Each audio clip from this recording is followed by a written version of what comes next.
Hello friends, welcome to Sridevi cooking channel. ఈరోజు మనం ఎంతో టేస్టీగా, ఈజీగా మరియు ఒక డిఫరెంట్ స్టైల్లో చికెన్ పలావ్ ఎలా చేయాలో చూసేద్దామండి. స్టవ్ మీద బిర్యానీ పాట్ పెట్టుకొని ఒక చిన్న కప్పు అంత నూనెను వేసుకోండి. నూనె బాగా వేడయ్యాక దాంట్లో బిర్యానీ స్పైసెస్ అన్నీ కూడా వేసుకోండి.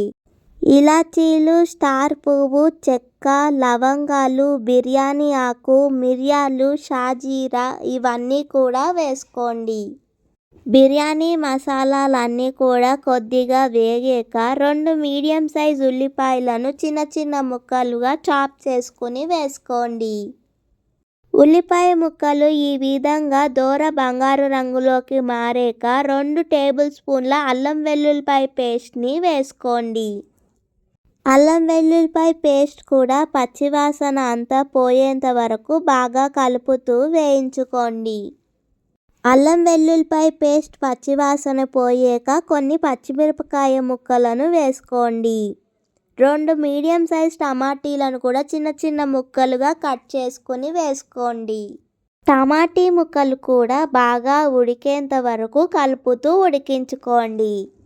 సగం స్పూన్ వరకు పసుపు, రుచికి సరిపడినంత ఉప్పు, 2-3 టేబుల్ స్పూన్ల కారాన్ని వేసుకోండి. వేసుకున్న మసాలాలన్నీ కూడా కొద్దిసేపు వేగేంత వరకు కలుపుతూ వేయించుకోండి. మూత పెట్టుకుని కొద్దిసేపు టమాటీలను మగ్గనివ్వండి. 5 నిమిషాల తర్వాత మూత తీసుకుని శుభ్రంగా 2-3 సార్లు కడిగిన గుప్పెడంతా పుదీనా ఆకులను, కొత్తిమీర ఆకులను వేసుకోండి. పుదీనా, కొత్తిమీర ఆకులు కూడా కొద్దిసేపు మసాలాల్లో బాగా వేగనివ్వండి. ఇప్పుడు 1 కప్పు అంతా పెరుగును వేసుకోండి. పెరుగు వేసుకునేటప్పుడు సిమ్లో పెట్టుకుని వేసుకోండి. పెరుగు కూడా మసాలాల్లో బాగా కలిసేలాగా కలుపుకోండి. ఈ విధంగా నూనె పైకి తేలేంత వరకు మగ్గనివ్వండి. ఇప్పుడు చికెన్ ముక్కలు ఉడికేంత వరకు నీళ్లను వేసుకోండి. ఒక మూత పెట్టుకుని నీళ్లను బాగా మరగనివ్వండి. నీళ్లు బాగా మరిగాక 2-3 సార్లు శుభ్రంగా ఉప్పు, పసుపు వేసి కడుక్కున్న 1 కిలో చికెన్ ముక్కలను వేసుకోండి. చికెన్ ముక్కలకు మసాలాలన్నీ కూడా బాగా పట్టేలాగా ఒకసారి బాగా కలుపుకుని మూత పెట్టుకుని చికెన్ ముక్కలు పూర్తిగా ఉడకనివ్వండి. స్టవ్ మీద మరొక గిన్నెలో నీళ్లను బాగా మరగనివ్వండి. ఇప్పుడు మనం ఒక అరగంట సేపు నానబెట్టుకున్న 2 గ్లాసుల బాస్మతి బియ్యాన్ని వేసుకోండి.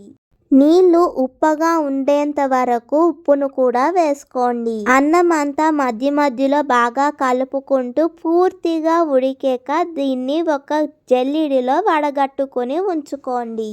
ఇప్పుడు పూర్తిగా ఉడికిన చికెన్ ముక్కలలో 90% వరకు ఉడికిన మన బాస్మతి అన్నాన్ని వేసుకోండి. ఇప్పుడు మూత పెట్టుకుని ఒక 10 నిమిషాల వరకు దమ్ చేసుకోండి. 10 నిమిషాల తర్వాత మూత తీసుకుంటే ఎంతో ఈజీగా బ్యాచిలర్స్ కూడా తయారు చేసుకునేలాగా తక్కువ పదార్థాలతో ఎంతో రుచికరమైన ఒక different style chicken dum biryani తయారైపోయిందండి. ఈ చికెన్ దమ్ బిర్యానీ రెసిపీని తప్పకుండా ఒకసారి ట్రై చేసి చూడండి.